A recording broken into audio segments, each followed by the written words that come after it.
Good day, grade 12 learners. Welcome to today's tourism lesson. My name is Evans Maponya. This lesson is brought to you by the Gauteng Department of Education in collaboration with Saibono Discovery Center. The topic for today, grade 12 learners, is sustainable and responsible tourism. These are your lesson objectives, that by the end of this lesson, you as learners must be able to know and understand the following. The 3 pillars of sustainable tourism, that is people, profit, and planet. You also have to understand the concept and background of the triple bottom line approach. You also need to have a fair understanding of the environment, that is the planet, the good environmental practices, such as resource management, energy and water, waste management, the reduce, reuse, and recycle, litter control, pollution control, environmentally friendly building, promotion of indigenous flora, and control of alien invasive plants in grounds and gardens. As we move further, you also need to understand the concept economy, which is profit, the role of business, the responsible attitude of a tourism business towards the people and the environment it affects, ways to practice it, ownership, employment, procurement of local goods and services, etc. You also need to keep yourself abreast with the concept of social, which is people, by considering the positive and negative effects of tourism on local communities, culture, and heritage. Another big concept that you need to familiarize yourself with is the corporate social investment, simply known as the CSI, in tourism, such as financial or non-financial support given by tourism companies to health, sports, education, and youth projects. We are going to unpack each of the concepts in the next few minutes as we proceed with the lesson. Now, where will this topic be assessed? Remember, our topic is sustainable and responsible tourism. So it forms part of section D, and you'll be asked questions from question number 8 and question 1 in section A. You'll come across questions on sustainable and responsible tourism in a control test, skills assessment task, the PET that will be written on the 24th and 25th of July, that is next week, the preliminary examination, as well as in the final examination. That's where questions on this topic will be featured. Now, key concepts that characterize these topics are as listed here: sustainability, sustainable tourism, responsible tourism, as well as carbon footprints. If we are to define these key concepts, starting with sustainability, it refers to meeting our own needs without compromising the ability of future generations to meet their own needs. If we are to explain further on this concept of sustainability, it means we need to have a wise use of resources that we have presently without destroying, so that the future generation can get an opportunity to utilize the resources that we currently have. Sustainable tourism is the next concept, and it is the heading for the topic under discussion. It refers to tourism that takes full account of its current and future economic, social, and environmental impacts, addressing the needs of visitors, the industry itself. Here we are referring to the tourism industry, the environment, as well as that of the host community. Host community refers to people living in areas that tourists have visited. Responsible tourism, also derived from the heading of this topic under discussion. It focuses on short-term actions every one of us can take every day to have less of negative impact on a given destination. So its primary aim is to reduce the factors that impact negatively on the destinations that we have. As we move further with definitions of concepts, another important or critical concept that we have here is the carbon footprint. A carbon footprint is the total amount of greenhouse gas emissions that a person, an organization, an event, or product has produced in a given time frame. So here we are referring to noxious gases, poisonous gases, an example of which is carbon monoxide, which affect negatively the environment, and in particular the ozone layer that protect us against excessive heat. Coupled with carbon footprint are the greenhouse gases, and they form part of the definition of carbon footprint. And an example given here is carbon dioxide, CO2, as indicated on the slide, that contribute immensely to global warming and climate change.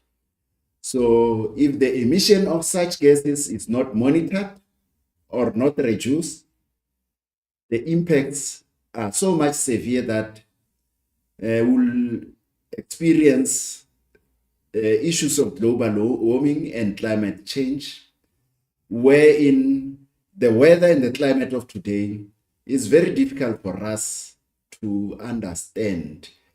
So at some point, you will have 3 seasons in one day. You'll have winter in the morning, where you experience very cold weather. And during daylight, you'll experience a summer season So everything is a mix-up because of this, the emission of these noxious gases, which must be guarded against. One of the objectives is for us to understand the 3 pillars of sustainable tourism as our topic for discussion. So what constitute the pillars of sustainable tourism are these 3 items as listed here. It is the people, or in other words, you can say social,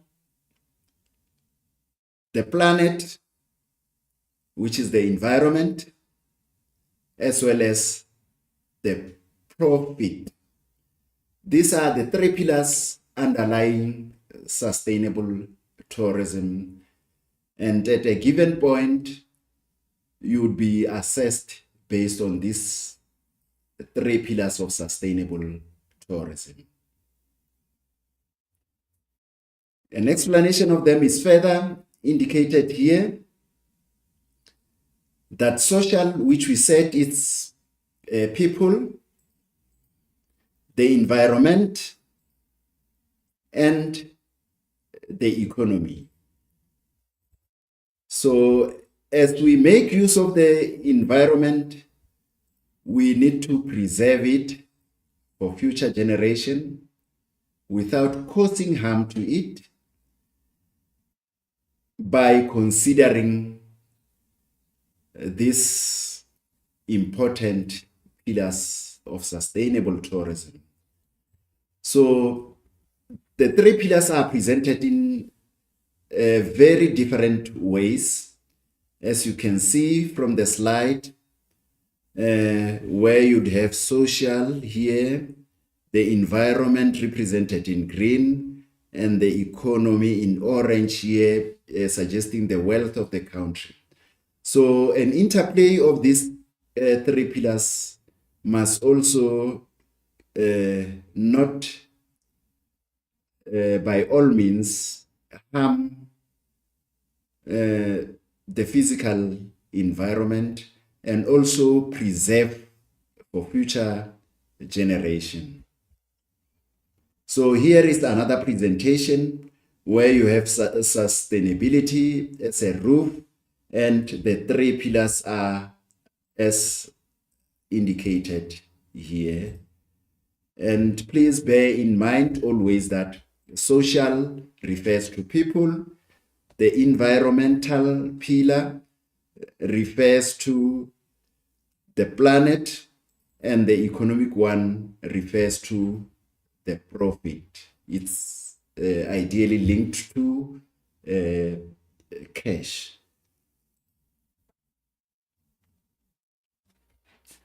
The concept and background of the triple bottom line approach as one of the aspects that you need to familiarize yourself with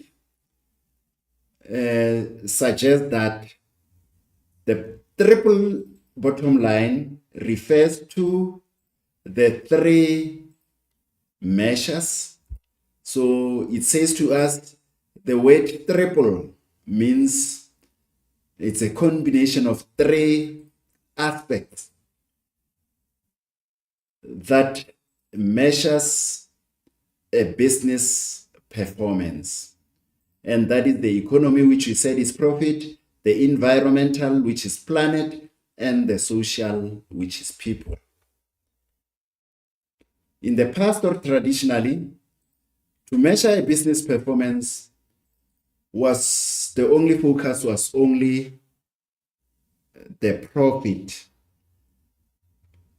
The profit appears at the end of its financial statement, and that is why it was considered important, and for that it is referred to as a bottom line. So the word bottom line suggests the main reason for the existence of a business, and that is making profit. So the profit pillar was referred as the bottom line of any business existence. That was the traditional perspective of viewing existence of businesses. So that was the bottom line. The triple bottom line concept, it came into use when world leaders, when international communities realized that the economic development, which had negative environmental and social effects, was not sustainable, was not considering the future generation in mind, and that they needed to measure all the effects of development. So they had to assess the impact of any business development.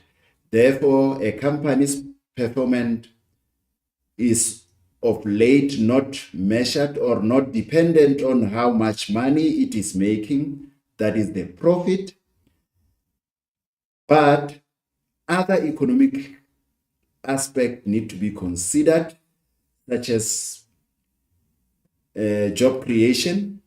So an existence of a business in a particular situation must address joblessness. It must create job opportunities for local people. Local people must benefit out of such a business in the form of getting themselves employed, but also on what effects it has on the social and the natural environment. So those will be the focus of our discussion, to see how businesses interplay within a social given space and how it addresses the needs of the people around, as well as the preservation of the natural environment. As we further elucidate the concept and background of the triple bottom line approach, this has been derived from King III. King III is the code that regulates cooperative governance in South Africa, that companies required to report on their performance in terms of the three aspects, namely the economic aspect or the economic pillar, which is better known as profit, environmental pillar, which is our planet, the world in which we live, as well as the social aspect, referring to us as people who undertake the processes of running the economy, the process of utilizing the environment in which we live. So that is the link between the three aspects. Now, let us look into the environmental pillar in detail. The environment or the planet pillar. So the main focus here would be electricity, or the generation of electricity from coal. This emits greenhouse gases which lead to climate change. It affects the natural state that the climatic conditions should be. Good environmental practices associated with the planet pillar. Good environmental practices are vital, are important for a successful tourism business to protect the natural environment. So can you see now the shift from mainly making profit to also taking into consideration ways and means to protect the environment. Resource management, that is energy. So this one explain in the best possible ways in which we can minimize aspects that would lead to climate change, and mainly as it relates to electricity, we are looking at the burning of coal to generate electricity, which emits poisonous gases to the atmosphere, leading to climate change. Now, how do we minimize emission of such noxious gases, such dangerous gases to our environment? So insofar as electricity is concerned, we must try as possibly as we can to make use of energy-saving light bulbs in our buildings. We must also install renewable energy source, for example, the solar panels, which are fashionable these days owing to load shedding or load reduction. So most of the households now move to this sustainable way of generating electricity from our natural resource, which is the sun. In accommodation establishment, we must encourage guests to switch off the lights when leaving their rooms. That will help in saving electricity, and thus the generation impacts of it become reduced. We are also advised to turn down the temperature of geysers to below or 60 degrees Celsius. The environmental planet, as we move on, the focus here is on water. Remember, the first point that we have discussed is that of electricity. Our next one is water, and it is said to be a scarce resource, so we must use it sparingly, we must use it wisely, so that the future generation may not suffer the consequences. How do we manage the water resource that we have? We must at all times find and repair all leaks from the taps. We also need to convert to water-efficient flush toilets. So as you can see in other establishments, some toilets, you have two buttons for flushing.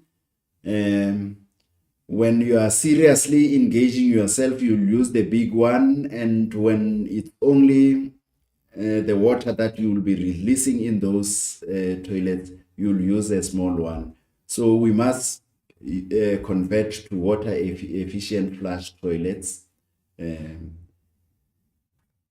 We also encourage guests to shower instead of taking a bath, because you use in a bath 60 or more liters of water, whereas with a shower you'd use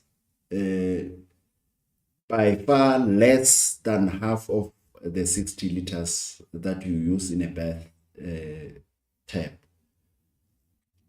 Encourage guests to reuse towels instead of washing and replacing them daily. So these are measures that will help us to preserve the water resource that is available to us in a limited form. As we further delve into this environmental or planet pillar, the point of reference here is waste management. How do we manage waste from different sources? We must try to reduce, reuse, and recycle. And this, in short, it's referred to as the 3 R's. So when you are confronted with the 3 R's, these are your 3 R's: the reduced, the reuse, and recycle. And the symbol here represents the process involved. And we normally come across this symbol on our rubbish bins or wherever waste is being managed. So if we look into the first R, reduce, we are to use less, buy less, and avoid waste. For example, avoid printing documents on paper. So we should resort to online platforms to exchange information rather than printing on paper. Buy supplies in large quantities to reduce packaging. So if you buy a lot of items at once, so they can be managed or packaged in one kind of packaging. Use tap water instead of boiled water. Take a shower instead of using a bath tub. The reuse, the second R, which is our reuse. Use items more than once. For example, plastic bags and refillable containers. So we normally see this happening on our daily social intercourse when we visit outlets such as ShopRite, such as Pick n Pay, where people would use or we will reuse plastic bags, or instead will carry their own bags made from cloth, which help us to prevent pollution. Refillable containers, some of us would take their bottle when to fill up in stores for water instead of buying the whole container and water. So items that are reusable, we are encouraged to reuse them. The last R, which is recycle. Separate waste material so that they are recyclable, can be transformed into something new. Provide separate bins for paper, glass, plastic. Use organic waste or vegetable peels and fruit skins to produce compost. So recycling involve changing of something that was originally meant to be used for something else, is being transformed for another purpose, for another use.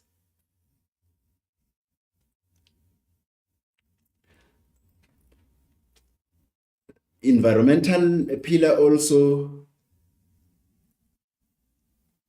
can be controlled through various ways in which we try to control the litter or littering. So as you can see here, it's a separation of different waste materials, or this bin demonstrate how different waste material can be placed for other processes to take place, such as recycling with ease. So it is imperative to provide waste bin which allows separation of different types of waste. It is also imperative, equally so, to conscientize people, to make people aware through the use of different signs. This one indicating that people do not have to litter the surrounding. Please, also businesses are expected to remind people to think green always. Guests and staff need to be informed of a no litter policy. So this is everyone's responsibility to preserve the environment, and we encourage everyone to take control of littering. Environment and planet pillar. As we move on, here are the examples of types of pollution. You'd have carbon emissions from vehicles and buildings, noise pollution, pollution from toxic material which have an impact to the planet negatively. Examples given here would be, as indicated here, we need to maintain vehicles to ensure fuel efficiency and reduce pollution.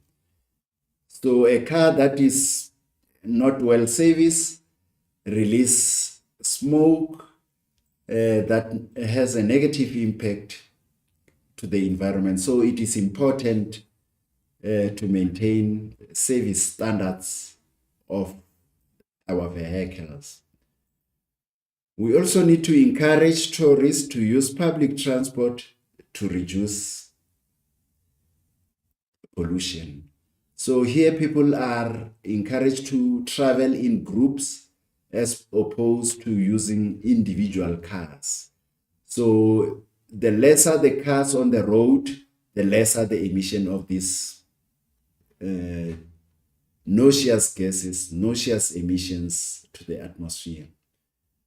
We also need to encourage tourists to use environmentally friendly transport like a bicycle or walking as possibly as they can.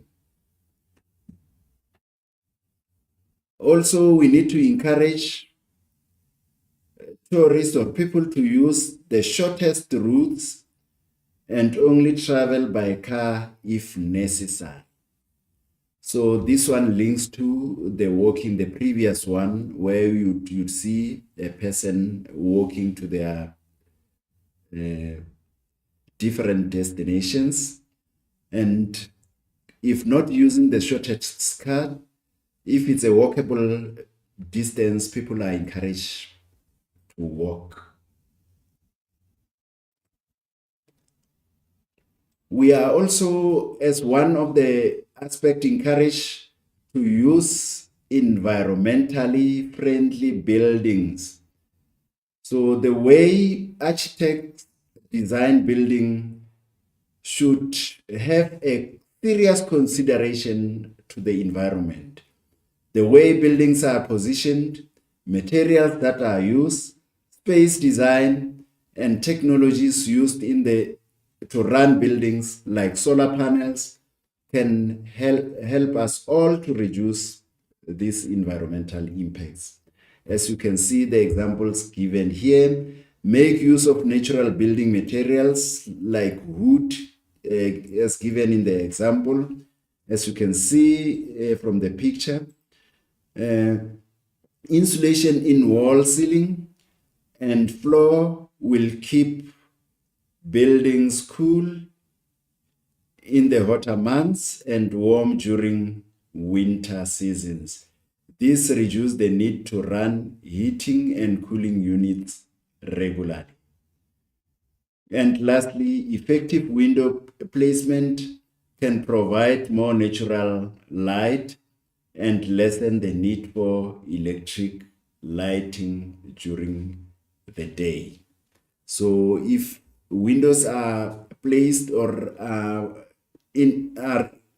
facing a direction which would allow light to penetrate through them to provide light during the day, that can save the environment a great deal.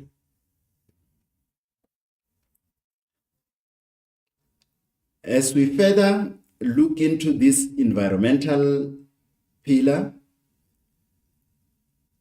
the indigenous flora, that is plants that are naturally occurring in a particular area, like the protea in the Western Cape, as well as the alien plants that do not occur naturally in a particular area. So we normally in ordinary language refer to alien plants as weeds. So promotion of indigenous flora and control of alien invasive plants in grounds and garden. So we must take it to the aspect of trying to promote or encourage the growth of indigenous flora. We also need to encourage tourism businesses to conserve and plant indigenous species as they use less water. Alien invasive species should be removed if they threaten indigenous species. Alien invasive species use more water than indigenous species. Certain alien species can intensify wildfires, can worsen the prevalence of wildfires. Here are examples as portrayed in these pictures, where you'd have indigenous species as indicated by this side of our picture, and the alien species, an example given this side. And that put us to an end of a discussion on the environment or planet pillar. Moving forward, the economic or profit pillar, the role of business insofar as this pillar is concerned will be looked into. Tourism business are organizations which profit directly from tourism. They provide services and products which tourists need when visiting a destination. Through their economic activity, jobs are created, money is brought into the destination by tourists. Tourism business also spend money on products and services they need from other businesses. Remember the multiplier effect from the previous business that demonstrated how money that is spent by tourists filter down to other sectors of the economy. Tourism must create economic opportunities and benefits, not only for tourism companies and their shareholders, but also for the local host community. So profit that the businesses derive, a portion of it must be shared with the local community. The role of businesses, we further explore it. The responsible attitude of tourism business towards the people and the environment it affects. So business must operate in such a way that they portray a very positive and responsible attitude to the people around, as well as respect for the environment. If both the tourism company and the local community profit from a business, and those who are affected by the business are involved and respect is given to them, this will lead to a business sustainable environment. So the positive relationship between business and the local community will enhance sustainable tourism, or the business will be said to lead in a very sustainable environment. So we'll continue to exist for years and years to come because of that good relationship that exists between the local community and the business itself. As we further explore the economic pillar, we need to look at the ways in which we can manage economic impact. So the first point that appears here, or the first fact that appears, is that of ownership. We must establish whether or not community is involved as shareholders in the business. Promotion of the local tourism ownership will also increase the positive impact of tourism in an area. So a business may not only exist without involving the community in which it operates. So key to that will be the creation of employment opportunity for local people, or rather appoint some of the local community people in key positions within the business, such as managerial and supervising portfolios. As we proceed with ways to manage the economic impact, one other aspect is that of employment. A fair recruitment process regarding gender, disability, and race should prevail. So when opportunities or employment opportunities are available, consideration needs to be fair and based on equity, looking in the aspect of gender, disability, and race. We cannot have a business whereby it's dominated by a particular race. Otherwise, that business is not operating in a way that is sustainable, in a way that it adheres to the triple bottom line approach to tourism, to sustainable tourism. The creation of decent work and living wages, the conditions of employment, the condition of work should be a healthy one, and people should be paid equally to the job that they are doing, to the work that they are doing. Staff must be protected as well as community from exploitation. So business must refrain from exploiting staff members as well as communities in which they operate.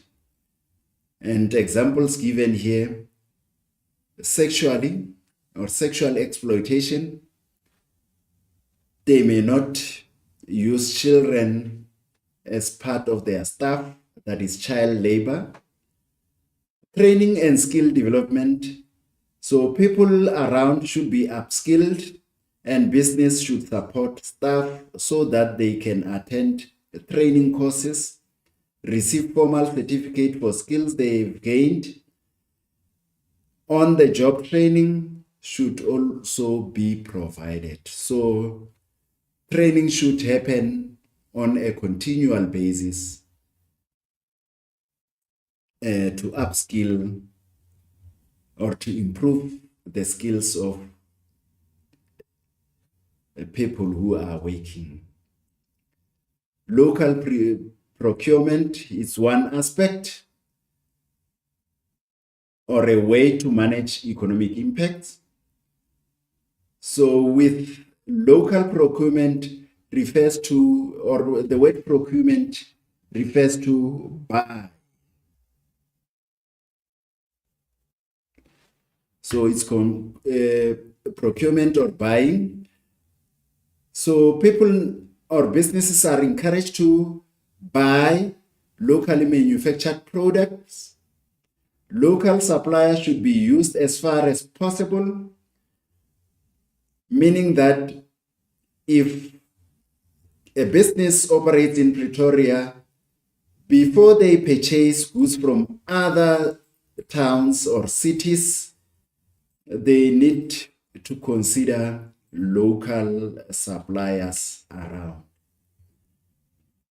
This can result in a positive multiplier effect where money is spent and respent in the same area. Buying locally processed goods or from local suppliers may prevent the leakage of money that is generated from tourism business out of the tourist destination. Leakage meaning that money that is generated from tourism may not leak, may not be spent elsewhere other than the place where it was made.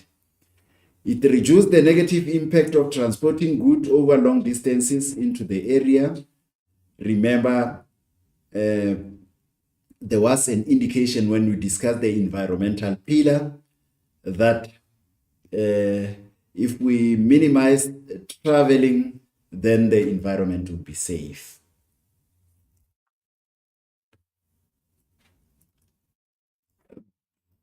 Another aspect is the broad-based Black economic empowerment, that is the triple BEE. The government policy, the triple BEE, seeks to address the economic exclusion and marginalization of Black South African under apartheid. So Black communities in particular suffered a blow to the policy of separate legislation, which is apartheid, and to redress those past imbalances. The triple BEE seeks to address that imbalance by giving priority to, in particular, Black peoples when coming to business or employment. It concerns aspects such as ownership. So Black people must be included in the management of the business, ownership, staffing, training, skill development, enterprise development, and corporate social responsibility. The social pillar and the last pillar of sustainable tourism seeks to address the positive and negative effects of tourism on local communities, on the local culture, as well as heritage that local people enjoy. Here are the positive social impacts compared to the negative social impact. I will address each impact and try to associate it with whether it's a positive or a negative social impact, or that impacts the life and livelihood of people. Tourism creates job opportunities for local community. This is a positive impact. So if a business operates or is run in a particular area, local people are set to be the first ones considered for employment. As we further look into the positive side, local community members can sell arts and craft that showcase their culture to visitors. So this is a positive impact because local communities can actively be involved in the economy of their own surrounding by starting or developing the small business where they can sell items such as arts and craft to showcase what they can offer, what their respective culture can show to tourists visiting the area. The next positive impact would be tourism can benefit the local community with improved access to resources and infrastructure. So it leads to development of infrastructure. When a tourism activity or a tourism business is planned for a particular area, that comes as a package because it leads to improvements such as infrastructure, where the roads will be built, not only the roads, schools, because children, for people who are working there, need to attend schools, hospital, to look into the health aspects of people around. So all those I've mentioned are good developments in as far as infrastructure is concerned. Now, as we look into the other side,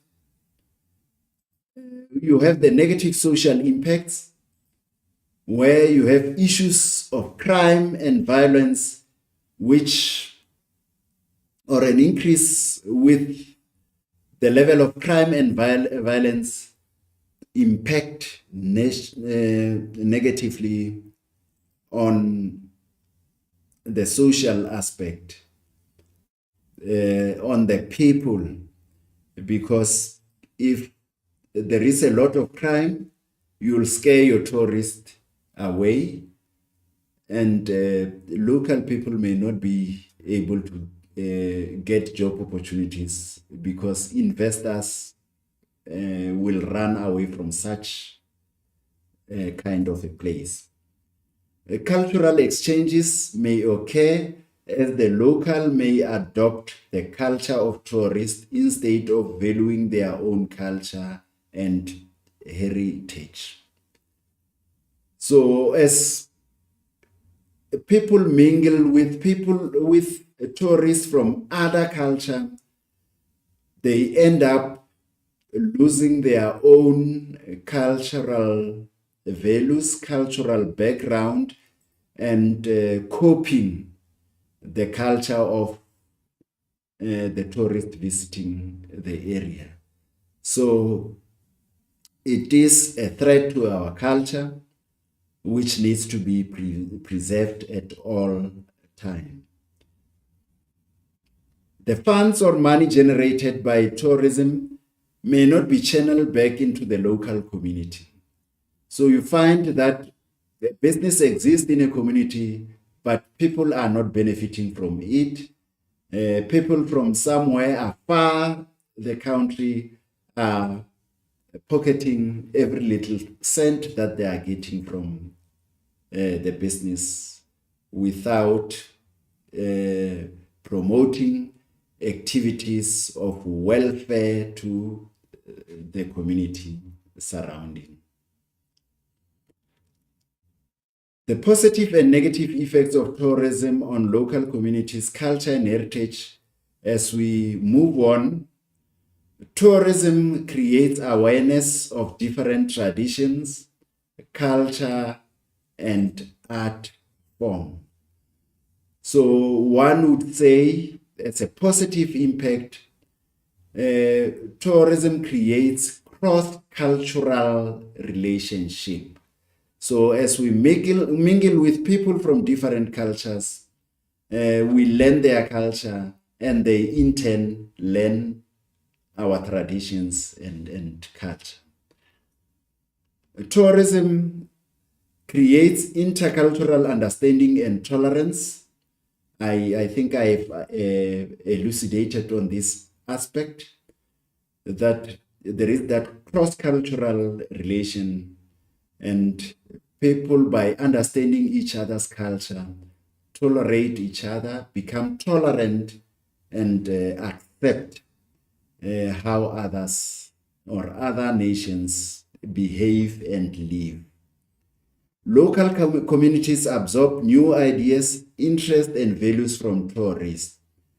That is, we get new ideas that will help us develop and become a better nation.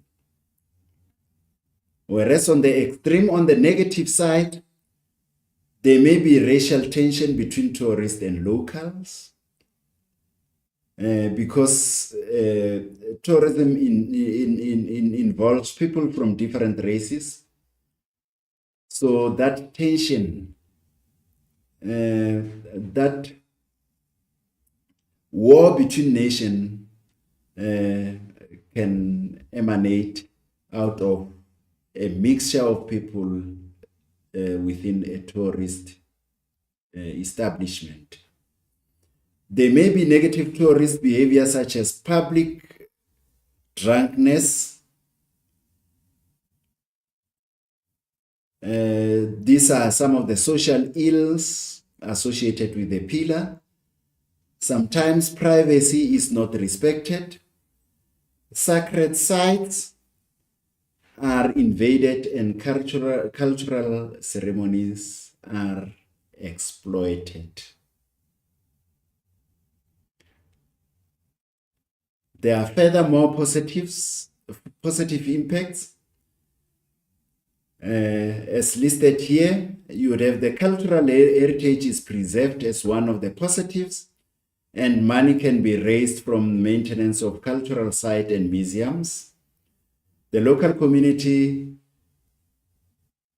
learn to take pride of their own culture.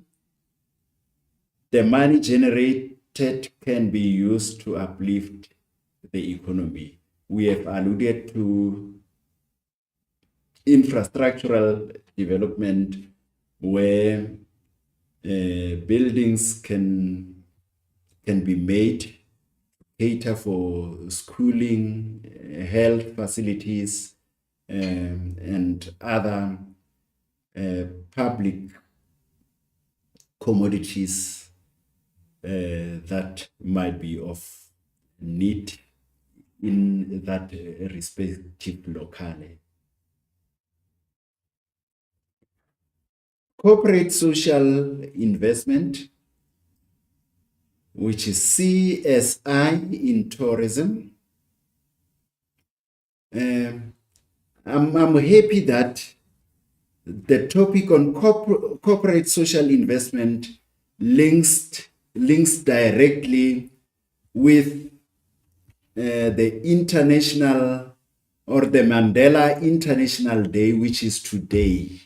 Today marks the 18th of July, and in this month, this date, in 1918, former and the first Black president was born.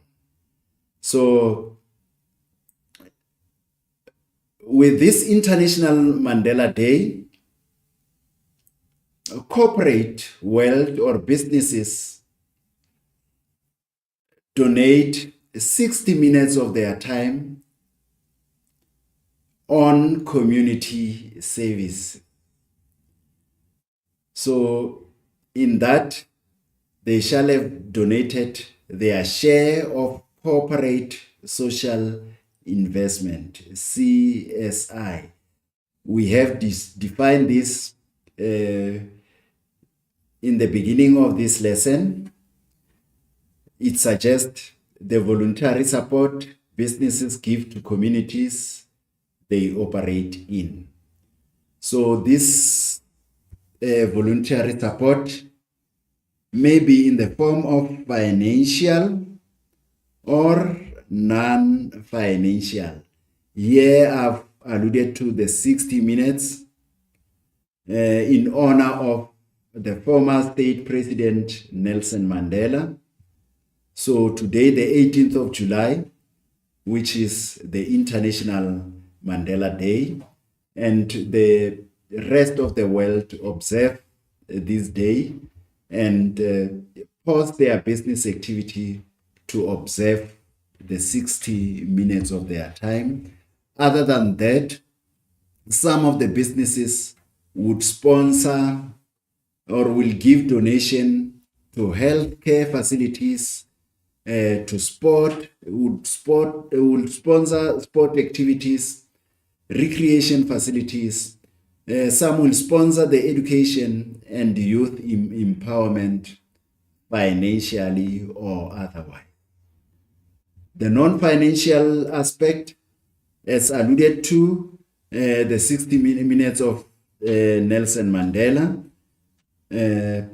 which the corporate world observe, and people around the world are encouraged to observe these 60 minutes of time in community work. This involves volunteer work by the company representative in the community, donation of equipment or furniture, and feeding schemes to local community. This explains the concept of corporate social investment in tourism. I hope you'll be able to identify corporate social investment in any given task that you come across. Responsible tourism and the tourist. Here we'll look into the code of conduct for tourist behavior, which affects the social, the economic, as well as the environmental pillar. The code of conduct for tourist behavior stipulates or guidelines or a set of rules or a set of stipulation for tourists that help them to understand how to act responsibly and appropriately when they are at a given destination. Code of conduct I repeat, refers to the guidelines or a set of rules that is meant for tourists to understand how to act responsibly and appropriately within an area that they are visiting. So this is quite an important aspect to consider. And here are the code of conducts or the rules for tourist behavior. As we focus on the social aspect, here are the rules. Research the culture, ethnic, religion, and heritage practices before you visit. So as a tourist, you are advised to make some little research to know the culture, the ethnicity, the religious, and what people of that place value the most as their heritage. That should happen before you as a tourist visit the place. You must also learn few words in the local language to make meaningful contact with the local community. Few words, try to learn a few words, more especially the greetings. Ask for guidance on appropriate dress, behavior, local food and drinks so that you may not fiddle with the culture of the place that you are visiting. Advice is given for tourists to respect the human rights of the local community. For example, ask permission before taking a photo. Tourists are also advised or are urged to be vigilant about the exploitation of young people in such communities, that is children. And that completes the code of conduct in respect of the social pillar of tourism.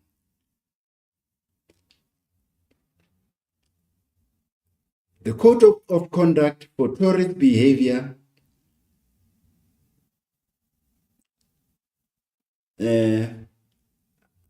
I suppose this slide, it's repeating. We have covered this one. The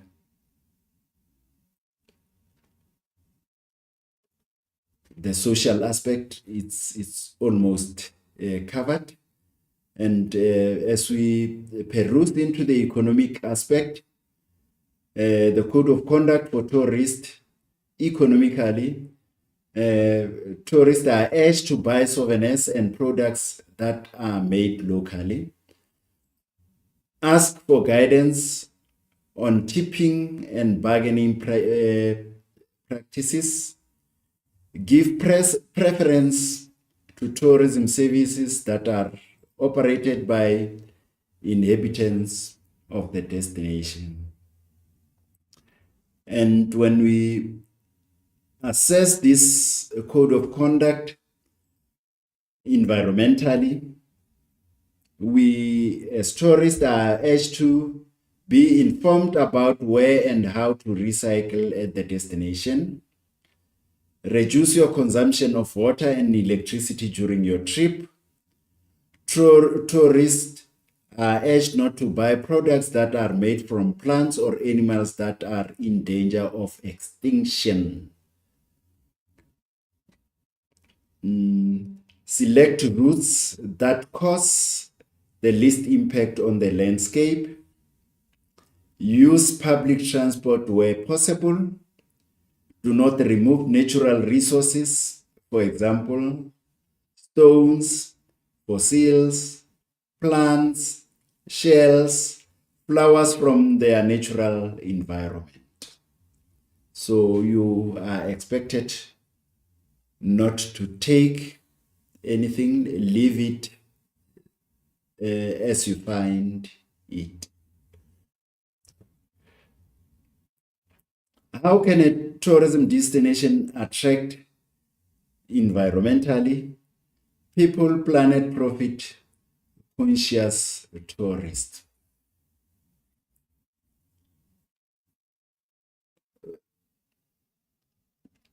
Tourist destination can attract environmental conscious tourists by implementing strategies to ensure business are sustainable and that they are responsibly towards people, the planet, and the environment. Also, strategies to ensure that the natural assets are well protected and marketed. And lastly, it is a requirement to implement sustainable tourism certification among destination businesses. As we move further, we need to ensure that the public sites and facilities set good examples of environmental, social, and economic practices.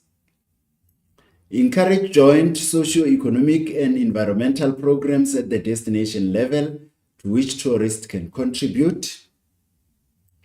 Market the destination according to its sustainability, ethos, and choose targeted channels to do so. Online travel information and booking websites supporting ethical travel, such as responsibletravel.com. And lastly, the primary will look into the contribution of fair trade tourism towards encouraging responsible, sustainable practices. The primary objective of fair trade tourism is to make tourism more sustainable by ensuring that the people who contribute to the land, resources, labor, and knowledge to tourism are the ones who benefit. So people should be paid for their contribution to the land resource, labor, knowledge to tourism. Fair trade tourism is a non-governmental organization or an NGO, and as we indicated, it promotes sustainable tourism development and responsible tourism management in the following countries: South Africa, Madagascar, Mozambique, and Zimbabwe. A certification scheme that provides a trademark or label to tourism businesses that can show that they meet their principle assures tourists that the business is responsible. So a business that operates within the principle that are protective to the environment and that are said to be responsible, then they are awarded a certificate as a trademark to indicate that they accede to the principles of FTT. Research, support, and skills building for FTT business to encourage tour operators who send tourists to Africa to promote packages to PFTT certified businesses. A certification scheme that provides a trademark, this is repeating.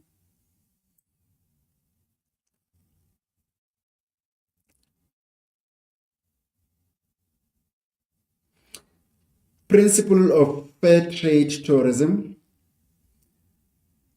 Tourists are able to identify tourism organizations that meet the FT criteria, as the logo will be included on the certified business marketing material.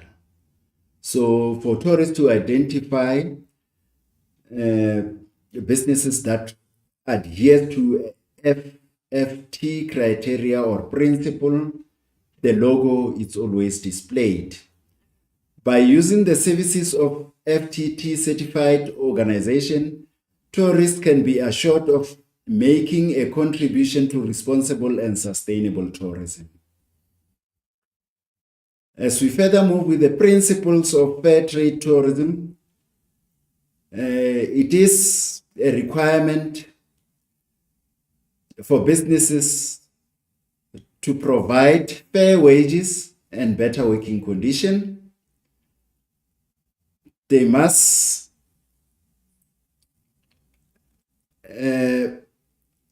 adhere to the principle of fair purchasing, fair operations, equitable distribution of benefits, respect for human rights and culture and the environment, and by using the services of FTT certified organization, tourists can be assured of contributing to responsible and sustainable tourism initiative.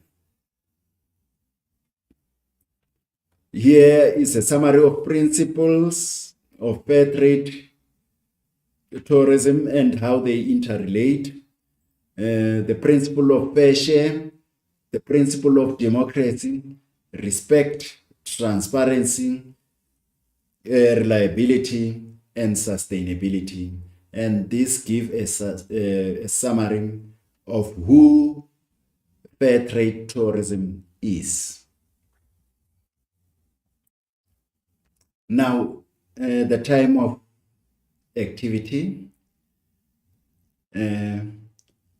So we need to try the best we can to respond to the activity. And starting with the case study, it says, read the case study below on Nelson Mandela tours. Use the information provided to answer the questions that follow. The heading is Storm River Adventures, Fair Trade Tourism. Storm River Adventures is a professional adventure and activity company based in the heart of Tsitsikamma Forest. Our adventure team is made up of enthusiastic and trained local guides who not only ensure that the safety of all visitors, but also add interesting insight into the local surrounds, fauna, flora, and culture. Storm River Adventures is more than just an adventure company and strives to enrich the surrounding environment and community by our commitments towards the people and the environment. Storm River Adventures was one of the first FTT accredited activity companies in 2003.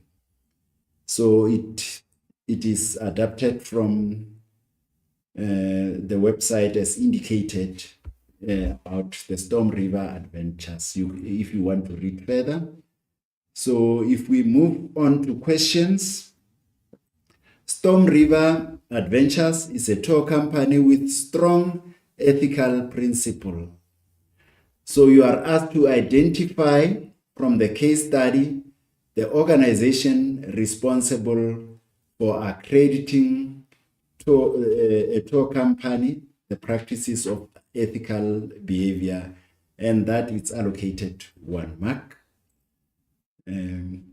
It's unfortunate that I cannot hear you grade 12 learners, but spiritually I have a feeling that you are murmuring FTT wherever you are.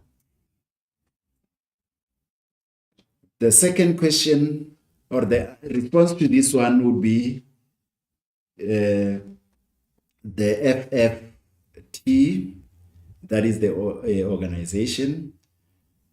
State 2 bottom line aspect evident in the case study.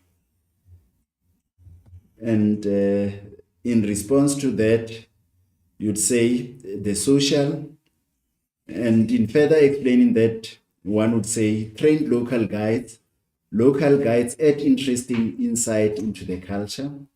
And if we revert back to the questions, question number 3, suggest 3 negative impacts that tourism can have on the environment. You would respond to that question by making an indication that for number 3, pollution, noise pollution, visual pollution, and air pollution increased in, and also an alternative answer would be an increase in solid waste and littering pollution, an increase in liquid waste pollution, the degradation of fauna and flora, the pressure on the resources, the loss of natural habitat, issues of congestion, vandalism, and all these are answers to our third question. With this, thank you for listening, and thank you for those who are watching. That marks an end to our discussion on sustainable and responsible tourism. I believe that you are now well armed to be able to answer questions at any given point on sustainable and responsible tourism. If I were to recap, I would say, please consider the definitions that we have alluded to, the concept of sustainability, the concept of sustainable tourism, the footprints, also the corporate social investment, the CSI. You should also be in a position to identify the 3 pillars in social, economy, as well as planet. In short, those are the things that you should know in as far as this topic is concerned, and I thank you all.